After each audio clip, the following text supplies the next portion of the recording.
That got me very excited about Bitcoin, and fortunately, the Bitcoin core developers at the same time were looking at the cryptography that we were working on. Went on to spend a few years in the Bitcoin community, and similar path to what Stefan had, and ended up at a place of starting digital asset. And I'll give just a few words about what digital asset is. We're a technology company. We provide tools for developers to be very, very productive in being able to build applications for blockchains and to deploy them, to be able to get to market very quickly from a business idea to deployment of a blockchain application, and throughout the life cycle of that application to keep it in production. What we saw early on working with the blockchain technologies and the blockchain community is there are all these grand ideas about things that you can do in healthcare, in government, in the financial world with blockchains. But actually, the tools were very, very low level, very hard to use. They're kind of like the 1980s protocols of the internet. Still not anything at the level that you could use. So if in the internet we have frameworks like Ruby on Rails and Heroku and Node and many things that make it that you can only think about the business of your business, there was nothing like that in the blockchain space. Today we build those tools for developers to be very, very productive. And then you can use those tools to deploy whatever application you built on one of many different technologies, be it blockchain technologies or even some companies that want to deploy onto a centralized database, but an application that was built with the same concepts of decentralization. So we partner with technology companies to make those tools available for their platforms. Thank you, Shaul. Very exciting. Yeah. Adrian. Yeah. So there's some overlap in how I got here with Shaul. But I'm Adrian Gropper. I'm Chief Technology Officer, volunteer of a nonprofit called Patient Privacy Rights. By career, I'm a medical device entrepreneur, a serial entrepreneur and developer of various medical devices. But I got into blockchain-related technology. I'm a technologist at heart, not a physician.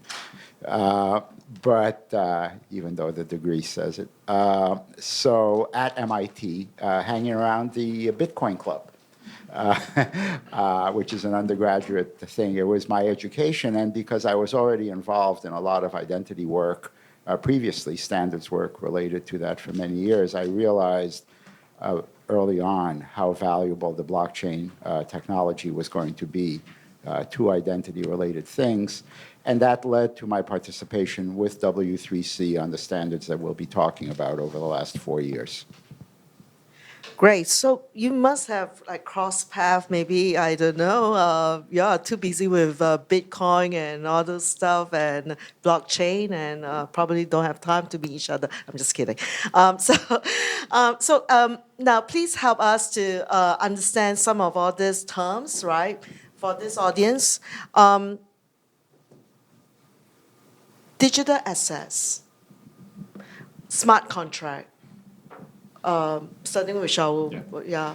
So I'll start with digital asset. That's the namesake of the company. I think if you go back to Stefan's talk about digital payments and how we've kind of released data on the web, and today data flows freely, but payments still don't. I think a digital asset as maybe a superset of that. Payments being one very, very important use case, mostly important to retailers, consumers. But if you look at, there's a much grander world of digital assets, which are today really locked deep within enterprises, and those should flow freely. And today, if you're an entrepreneur who's doing anything that you can build a web company, it's very, very easy as a 1 or 2 or 3 person team to come and launch a business that's a data-oriented business based on the web. But if you want to look at anything that's the heavier assets that are locked today within those healthcare space, trade finance, supply chain, financial world, today you really have to be a unit within a bank to be able to innovate in those areas. And so we think of digital assets as something much more broad, as anything that you can think as the equivalent of a physical asset, that you have only one copy or a certain number of copies of that thing. That's how we think of digital asset. Smart contract, I believe, is a bit of a misnomer and an unfortunate name because it pulls people into the legal domain. I think of it more, I don't have a better name, but I think maybe something like smart data or something like that is a bit of a better name. what we see is that there's a lot of work on standardization of data models today in the world and messaging in the world. But what's really lacking, if we start to think about the cross-organization dependencies, it's not just the data and the messages, but it's the data and what is the life cycle of the data. So if I put this in database terms, we have data schemas, and that's how I think a lot of smart contracts, they look more like code than schemas, but actually I think of smart contracts as something that includes both a database schema, but also in the database world, what would be the stored procedures? What are the ways that we agree that data can transition within our data schema? And I'm taking that concept across multiple companies. So, there's this gentleman from BNY Mellon talked about some of their concerns, but if you look at BNY Mellon they have all kinds of assets that are much heavier. If we look at repo, which is a trillions of dollars of processing every day,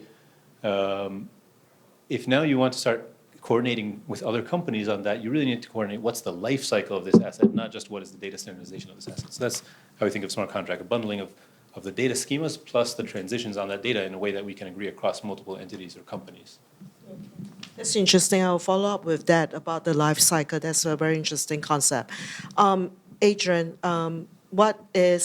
so decentralized identifier, self-sovereign identity, and where are we going, with all this identity? Is this idealism? Can you explain to me about decentralization? Is this an idealistic state that is it something you are dreaming, or Nope. No, you don't think so? No, it's actually quite straightforward. I think it's interesting that the two of us are here sort of representing, I think very appropriate, two sides of digital assets, you might think of it. And so on the one side, very clearly described, is what is the corporate asset that you are monetizing? What's the basis of competition in that domain?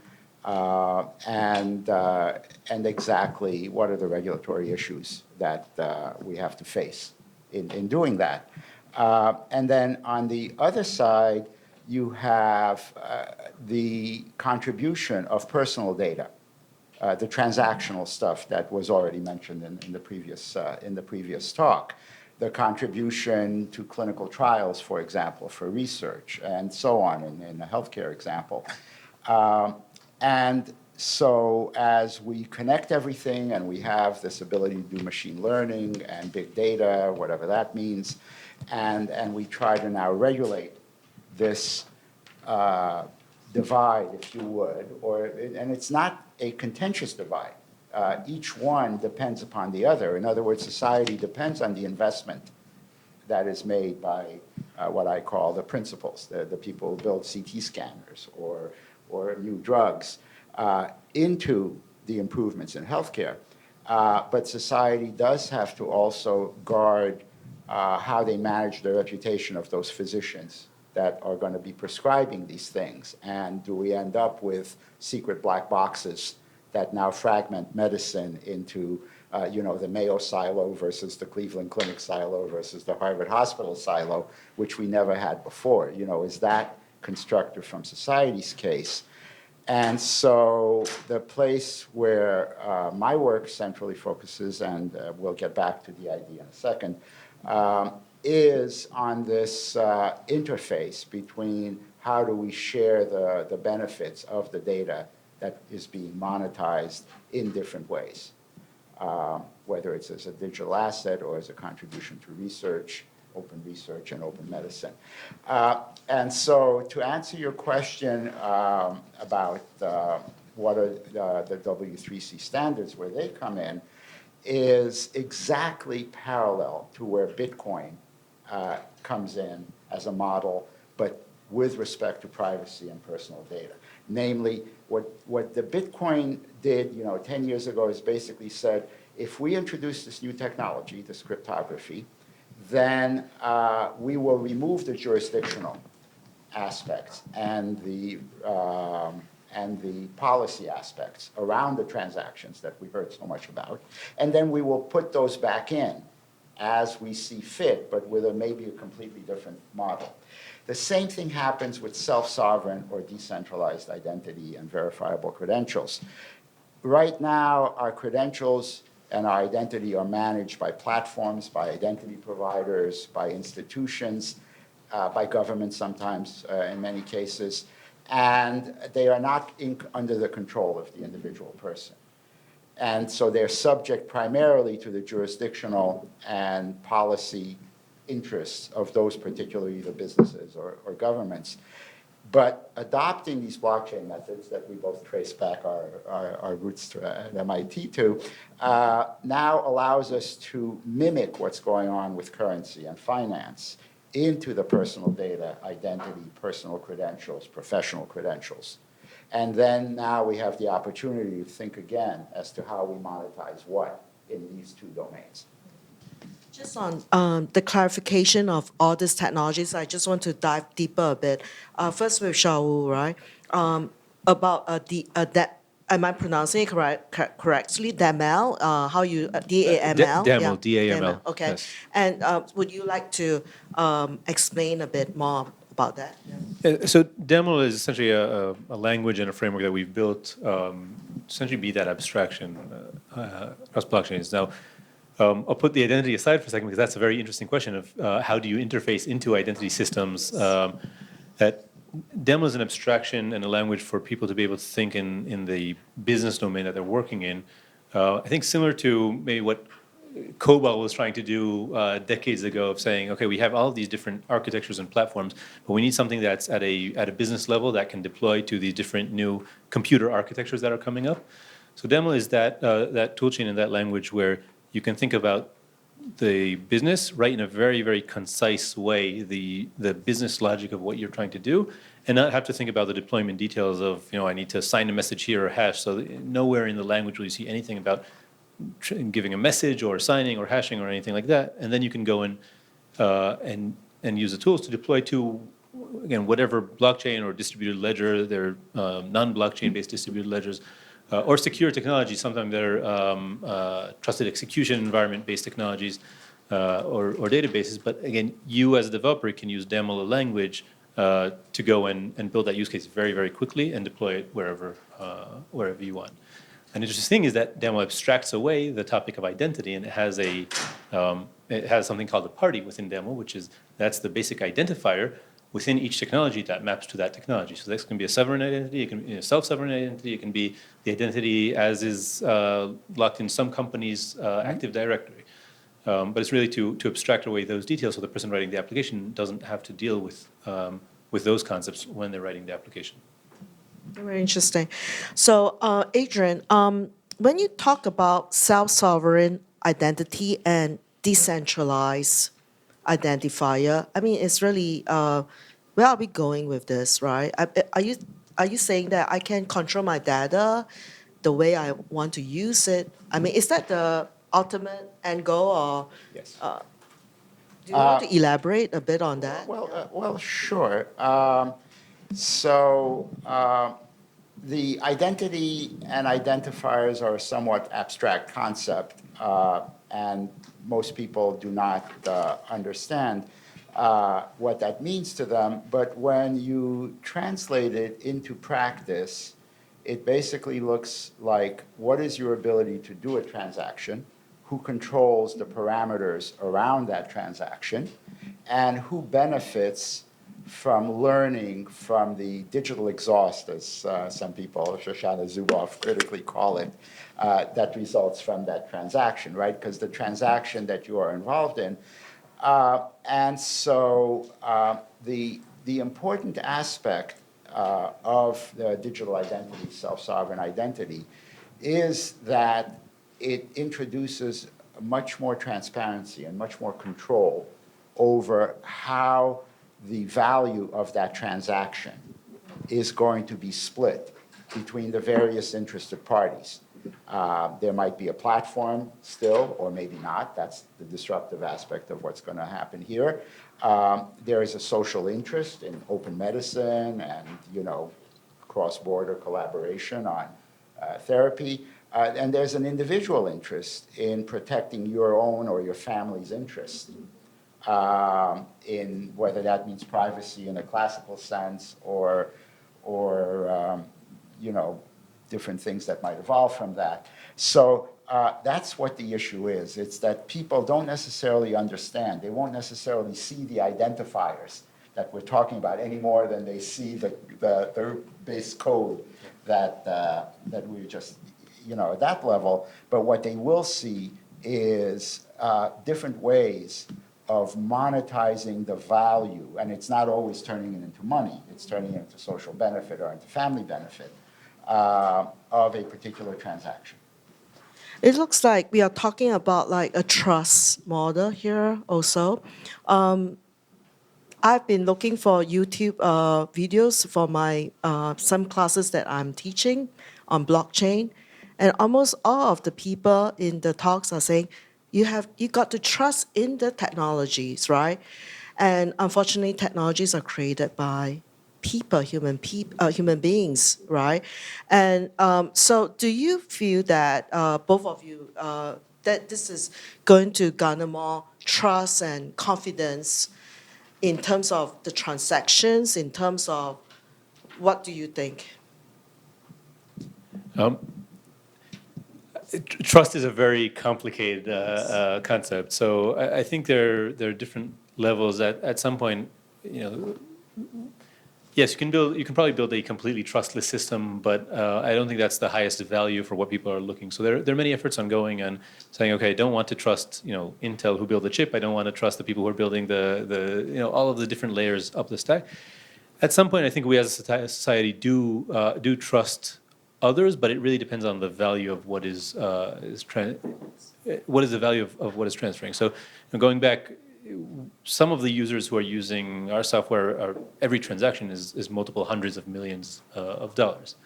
At that point, one bank will not just say, "Hey, I trust another bank." That if a transaction can bankrupt the bank, they can't just say, "I'm going to trust this thing." So they need to have some layer of at least application level trust that they're trusting their own systems and not this other entity's systems to run this.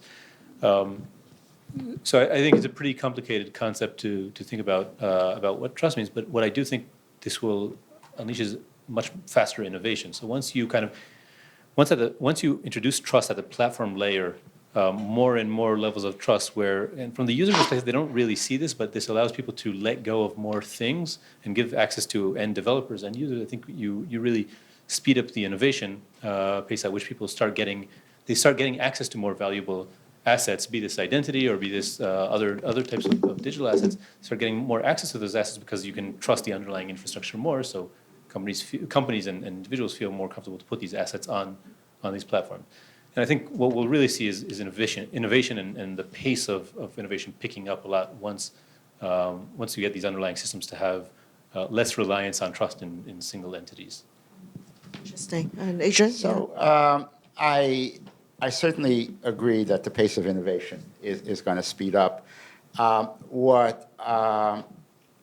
What we're seeing, and we're already seeing this from the consumer level, as opposed to the business perspective, is platform companies like Facebook coming to Washington and into their public persona and saying, regulate us. Or Google, quietly removing "don't be evil" from their. You laugh, but they did. We noticed. Or not being able to form a advisory board on on policies for how they manage data, and these are fundamental trust issues, which are now very, very much in the public view and in play. And as we introduce these standards that we are all talking about and the role of institutions like W3C, innovation will increase, and it will increase in this way that's born of transparency.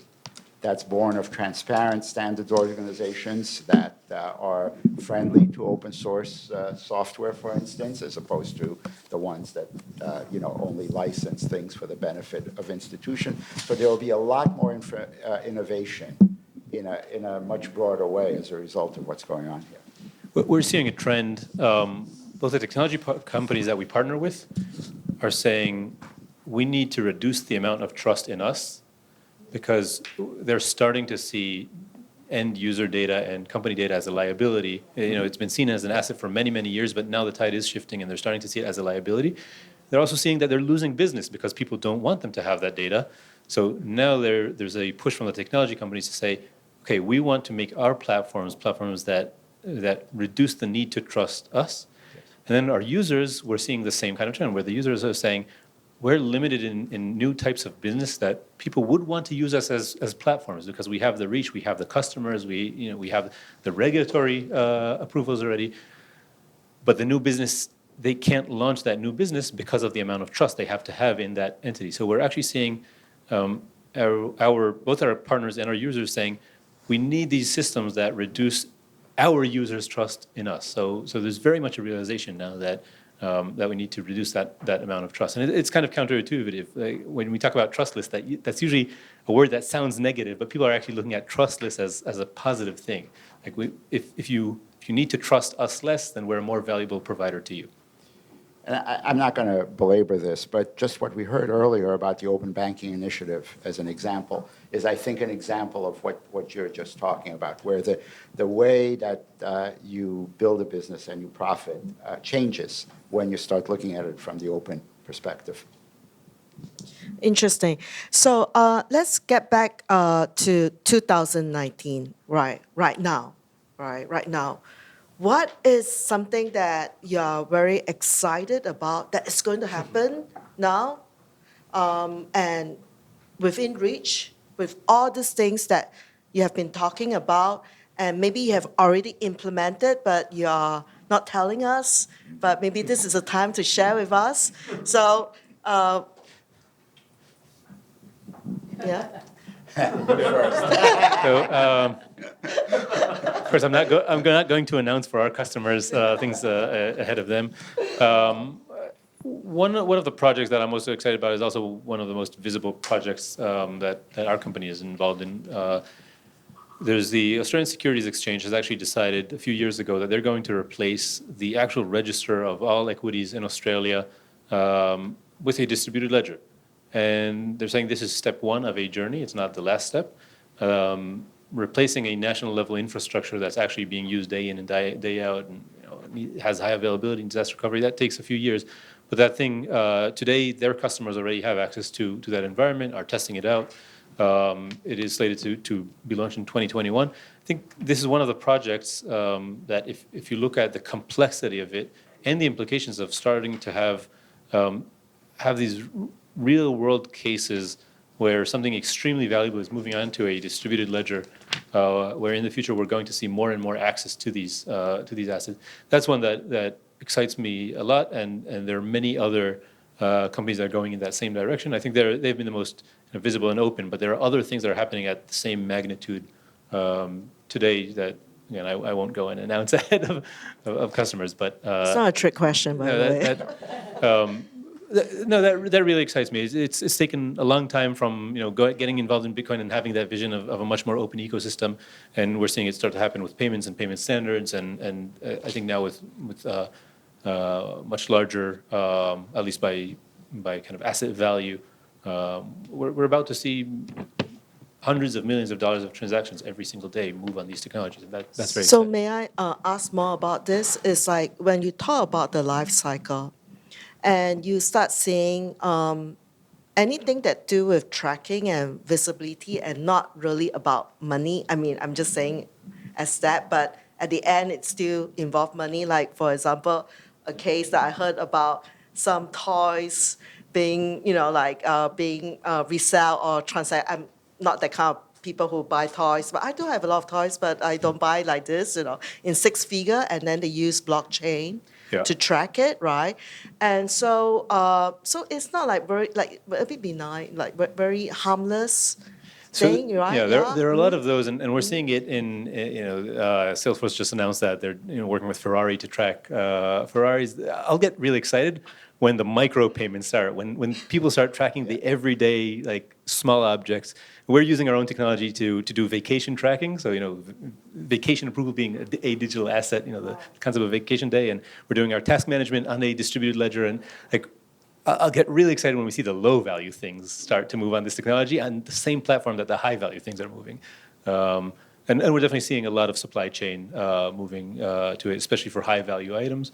But as I mentioned, I would love to see the low value items move to the technology. Yeah, supply chain and all those, yeah. So I can answer your 2019 question in terms of the standards and the W3C work. Two things. First of all, like you just mentioned, government is a very exciting field. And government doesn't have to think twice about introducing the kind of transparency and cost reductions around issuing credentials to professionals or to businesses. And so we're seeing that already in British Columbia. We're seeing it potentially in other places that aren't quite as far along, but it's not secret. So the government sector is going to be the early adopter here because they have, there's no downside for them in adopting these open processes. The other thing, which is not so visible, and I'm happy to talk to people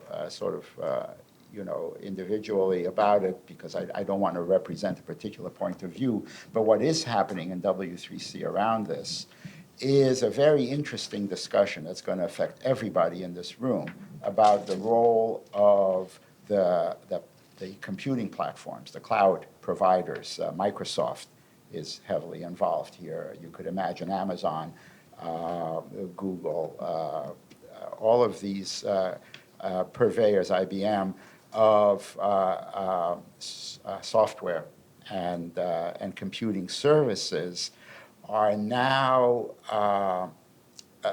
very interested in other value that they can add as the standards that are coming here, not just identity standards, but identity standards are a big part of it, as they are able to add value to these services because they understand the data itself in a way that before only individual companies or focused platforms understood. So can they shift more of the value and do the principals, as I'll call them, want to shift more of the value onto these computing platforms? Will they be standards-based? Now, they want to be standards-based. That's why they're in W3C. But that is an interesting conversation. That is the core of what we're doing right now, my particular work, and what is actually happening. And will other standards groups also get involved besides W3C? Because in industry, obviously there's competition for who does the regulatory capture and where it happens. Adrian, on that note, can you share your insights about working with the W3C, the DID working group? And congratulations, your group just published the paper, right? Is it a recommendation or, right? No, it's, excuse me, Karen, I just want to. Oh, all right. So congratulations for that. And so how would you describe the whole process for yourself, how you experience it, yeah? Oh, a couple of things, because I do work with other standards organizations. First of all, I am, the degree of passion and professionalism amongst the staff people that we deal with in the organization is actually much, much higher than the others. I don't know why that is. I won't attribute, I'm not an insider, but I noticed that the second thing that makes a huge difference is that they are, by nature, very interested in supporting innovators from the community that are based on open source and things like that. IETF is as well, but IETF is a very different beast. But compared to the other standards organizations that may or may not get involved in this stuff, W3C stands out, and it's really appreciated by people like me from the advocacy side. Interesting. So let us speed forward, right? Go to 2029. And now, what do you want to see happening in 2029? We're a commercial company, so adoption of demo and digital asset. No, but on a broader scale, I would want to see us at a place already where, regardless if it's our technology or someone else's technology, where we see this open innovation environment, and the digital assets that today are locked, heavily within these organizations, within government, healthcare, financial, and all these heavy industries, are accessible to entrepreneurs, to people who want to innovate on top of these. So I actually hope that in 2029, none of the consumers are aware of this. They, behind the scenes, there's a web payment that goes on, but they just, they go into the website and it happens. And so hopefully this will become such an ingrained technology by 2029 that we don't even think about it, but that the implications are felt everywhere without people even understanding, where this came from. And the implications are much, much faster, much more transparency on the one hand of how things are happening within enterprise today are extremely opaque. Now, transparency within the confines of the privacy that those companies need in order to operate, and new regulations like GDPR that give us a right to our privacy. So I really want to see that unleashed innovation that comes with these technologies. All the things that we've been hearing, there's a lot of hype around blockchain and Ethereum and Bitcoin. I think a lot of the hype is a bit premature and a bit too hyped up right now compared to what the current technology is. But I would want to see the realization of all of that hype happen in 2029, and again, and for it not to be an issue, for the hype to die, but the artifacts to stay. That's what I really hope to see 10 years from now. Thank you, Shaul. Adrian, before you answer, there's this Mission Impossible movie where Tom Cruise was walking around, and I don't know, is it Mission Impossible? And sometimes I'm confused with all the movies I watch. But there's all this thing flashing on him, asking him, like telling, do you want to buy this? Yes, thank you, Michelle. Thank you, yeah. You see, I overstress, I can't remember a lot of things. But anyway, can you tell me do you think that would be the way that we are going to be identified? That, sorry, I'm trying to impose to you about what I think about identity, but what No, 2029 would become, yeah? No, I can, that was I wasn't going to approach it directly from that angle, but I can. What I was going to say is a different movie, or a TV series, Star Trek, where you have the Borg. And whether that is, and that's a different vision for 2029 as opposed to Minority Report or Blade Runner, wherein there is total asymmetry, or the asymmetry that we have now gets even worse in terms of access to technology and control over technology. And if you're asking me why I do what I'm doing as a volunteer, I'm not paid by anybody at this point, and why I'm so passionate about representing this interest is because we have now a huge asymmetry in terms of expertise and actual computing power and decision-making power between the individuals, even in rich countries where we can afford $1,000 iPhones.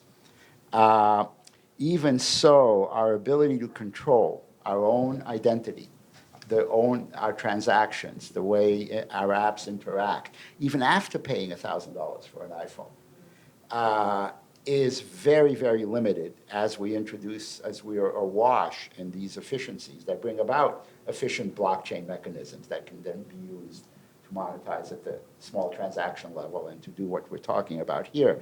And so I can't predict, but my dream is that by 2029, this technology doesn't go in the direction of the Borg, where there is no control. Each one of those individuals, they are not individual at all. They're just mechanisms for transferring information into either a corporate or a central core, depending on whether you're talking about Blade Runner or Star Trek. And instead, the individuals control a vast majority of the computing power. And to the extent there's Google out there and IBM and Microsoft producing technology, that technology is using these standards that they are contributing to in order to put more and more of that control.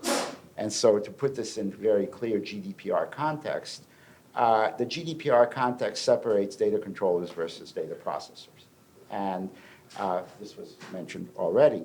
And so there's nothing about GDPR that prevents you from being your own data controller. So the standards and the work that I hope W3C will continue doing and IETF will be to then make this routine so that by 2029, we are all using the technology in a fiduciary relationship, the kind of relationship we have with physicians or lawyers when they're working only for us, but it's technology and it's using these standards that we're working on. That's what makes me come here. Thank you, Adrian. I still have one last question, interview question. So it's about, what do you think that immediately the audience here in terms of strategy and in terms of real implementations, what are the tools and resources that you would point to the audience? And by the way, I can send all the information to everyone who attends here and to the general public, of course. But what would your advice be, to use to immediately adopt what you're talking about? Okay, so I'll be selfish here, and Please be selfish. in the context of our company, I heard two individuals here from banks, and I don't know what other companies, but I think today a lot of the idea of kind of blockchain technologies got very, very mixed between people trying to kind of decouple what this is, think about a business idea and the technology, and it got very, very tangled. We're at a place where you can really untangle those today, and you can think about the business use cases that make sense. So I'd say for the people who are the technology strategists, try to find what are those businesses that would be enabled if you had this kind of environment where you can think of yourself more as maybe a platform provider and an asset provider, where people could rely less on you and maybe didn't have to share all of their data with you, and what are the new types of business that would enable. And I really do urge you to if you're a technologist, download our tools. If you have technologists, actually download the tools, because the speed today at which you can go and start prototyping, it's really 30 minutes to start prototyping. And if anyone has trouble doing that, contact me and I'll come to you and help you with that. But it's really at that pace where you can start prototyping a business use case and make the case to the decision makers in your organization around, here's a new type of use case that we could do if we move on to this technology. So I say, really, we're at the point that I'd say strategy should be dabble around with it, try it, download, get people, get one coder in your organization to download, start playing around prototyping to see what you can do, because we're at that point that it's really, really quick to go from that idea and prototype all the way into production. Thank you, Shaul. Yeah, that's very interesting, right? Thank you. Adrian, anything to share? Just quickly, I think businesses are going to have to pay a lot more attention to the strategic impact of technology on their particular situation. And it's not just businesses, it's professions. I spend a lot of time in my medical society, and they are not prepared to look at the impact of technology, whether it's machine learning or decentralized identifier or verifiable credentials, on what that means. And my daughter's an oncologist. She doesn't have any time to pay attention to what the kind of stuff that I'm doing. And so if the medical school and the medical society and businesses don't come and literally send their best techies into these W3 processes that we're all involved in, and the related ones, such that the techies that they send, because this is fairly hairy stuff on some level. You got a whiff of it earlier. If they don't send their best people, the ones that are they're then going to trust to impact strategy at the business level, they will lose. And that's kind of my suggestion. I feel that both of you have explained all this complexity in a very easy to understand manner. Thank you. But before we go, I would like to open the questions to the floor. Any questions from the audience? Okay, Eric, and a mic for you. Yeah, okay. All right, this is actually my favorite topic. So I'm actually with Adrian on this one. I've always kind of viewed that blockchain and identity are on a head-on collision course.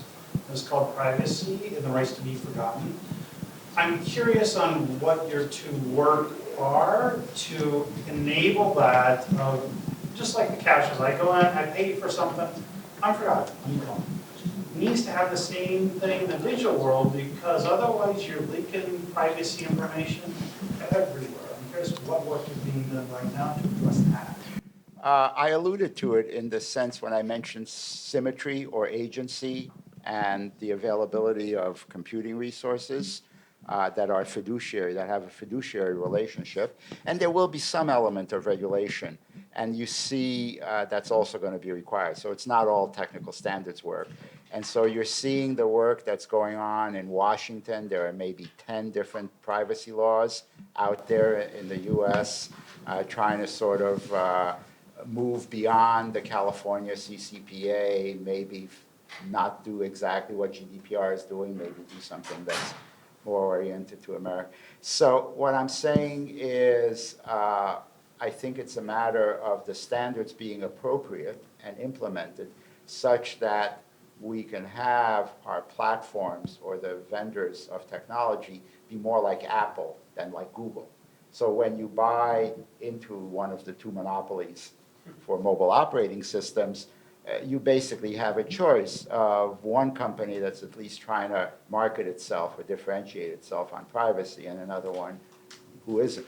And I think it is that model of agency that's going to give you the ability to control the digital exhaust that you're worried about. That was your question. First of all, I think it's a great question. I don't think the two are in a collision course, so I'll split it into the GDPR type concerns and identity. On identity, I can talk about how I see users using our technology. And there's definitely, I think most of the bigger companies who are using the technology are coming from the point of view of how they're used to doing it, where I, big company, am the one issuing identities to all of my constituents.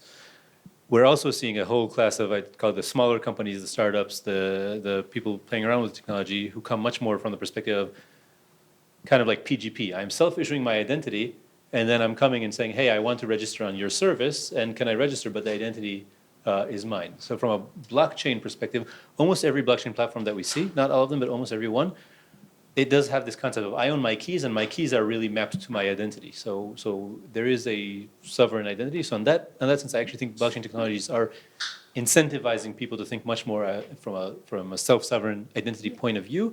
Even though, again, we are seeing it being used with kind of older patterns of thinking of, okay, you have your key, but I'm actually the one, big company, I'm the one who are issuing the role, the directory, and everything like that. But I think the technology is enabling it, and it's incentivizing people to go more towards that decentralized route. So I think that will come. On the GDPR side, many blockchains cannot comply with GDPR. There are other platforms that can. What we as a company are trying to do is actually open up the transparency about which ones are which. So which ones can actually comply with GDPR type constraints and which can't. Most of the blockchain type architectures actually can't, or they use a second layer that does and has different trade-offs. But we're trying to be very, on the one hand, transparent about all the different blockchains that you can deploy a demo application to. These are their properties, and performance and privacy and integrity, and GDPR type privacy is one of them.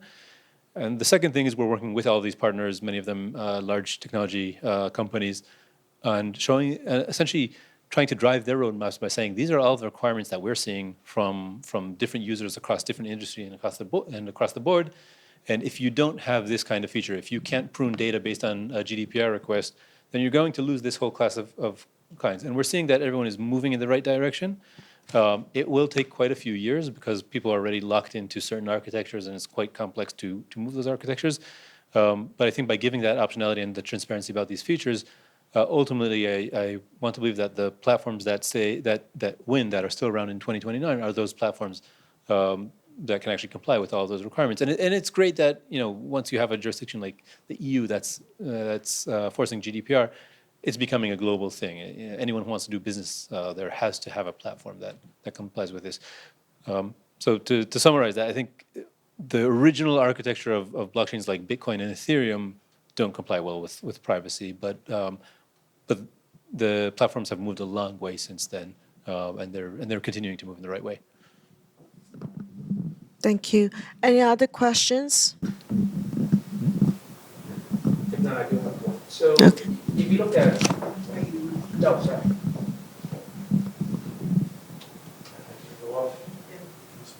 Just press I talk pretty loud, so. Okay. But I'm over here. So if you look, you look it up. Just press. Oh, great, thank you.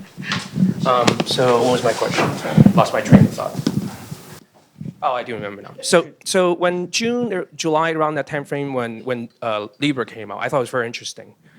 How initially it was sort of Bitcoin and some of these shit coins, literally called shit coins. No, it's not a bad word, literally called shit coins.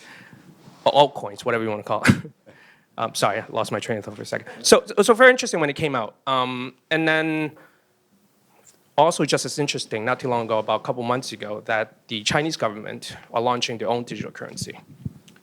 I mean, these are coming like in a relatively short period of time, like in that period of time. So let's say we have to look forward, maybe in a few years out. What do you think it's going to win out? I mean, obviously Libra has some defections, probably no surprise as a result of under the pressure of the government. But the Chinese way seems to be a very interesting way to play it.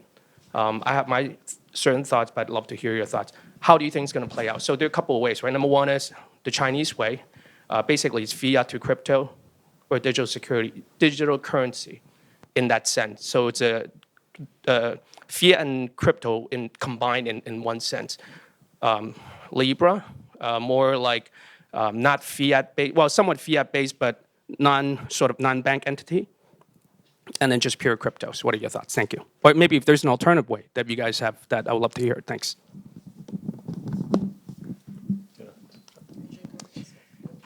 I don't have a horse in this race, and I'm not actually. Well, I think governments do. No, governments have a big horse in this race. I personally don't have a horse in this race, and I'm not sure that unless you're acting as a state actor, that it matters in terms of either business or in any reasonable sense of the word, or innovation.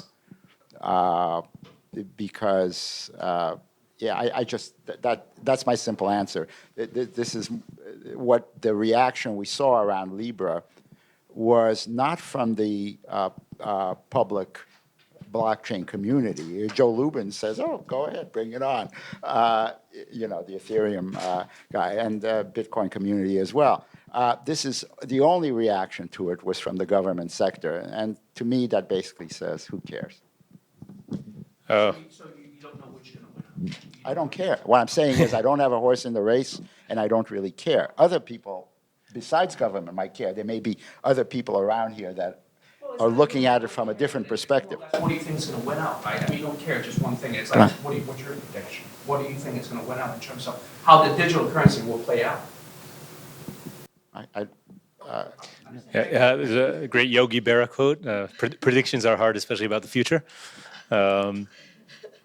So when I don't know how to make predictions on macro economics and things like this, but I subscribe to the belief that the world is becoming a much more global place, and that governments will have limited ability to limit globalization, because the cat's out of the bag. The technology is there. I want to believe that the world will become more and more globalized. So I believe there will be, some form of economic, some form of digital currency. And today, the U.S. dollar is the reserve, and I have no idea if it's going to stay the reserve for the next 400 years or something else will come. So I don't know which one, but I believe there will be some reserve currency that pretty much everyone around the world de facto sees as that reserve currency. That may be, a Libra basket of currencies. It may be the Chinese yen, and maybe the U.S. dollar. And I believe there will be a digital form of that that will run similar to the concepts of blockchains or BFT consensus. Maybe not the same technology, but something of that concept. But which one, I've no clue and no ability to predict. Do you think that digital securities or currency will be fiat-based then? or not yet? The analysis that I've seen is the problem being that if you can't use the currency for trade as opposed to investment if it's too volatile. And however the problem of volatility is solved by cryptocurrencies, it's going to have the same effect on commerce. And so I'm not willing to predict, like I said, what it is, but the problem seems pretty clear. That so when you think in terms of fiat or baskets of fiat currencies or whatever, if they succeed in controlling volatility, it'll be useful, and if they don't. I think there's a great book for anyone who read the Lessons of History that goes on the history of centuries. This has all happened before. This is not a new thing. Like, it's a new technology, but the movement between fiat and pegged gold-like currencies, it always, there's this way, and it continues happening. And we're just seeing the next iteration of this. Pretty much, It's deja vu all over. exactly. Same guy, different quote. Deja vu all over again. So ultimately, people use things like fiat as the long-term store of value, and there are always periods of inflation and hyperinflation where people flock to things like gold or Bitcoin or whatever will be the electronic equivalent of gold. So I think both will survive, but ultimately, I think the day-to-day use. My prediction on that is that we'll see the same repetition of history, and there will be some other fiat that doesn't exist today, and until this will happen again, and then people will move, temporarily to a gold or a Bitcoin or something like that, and go back to fiat. Thank you. So if there's no more other questions, let's give a round of applause to our two excellent speakers. Thank you so much. All right. So.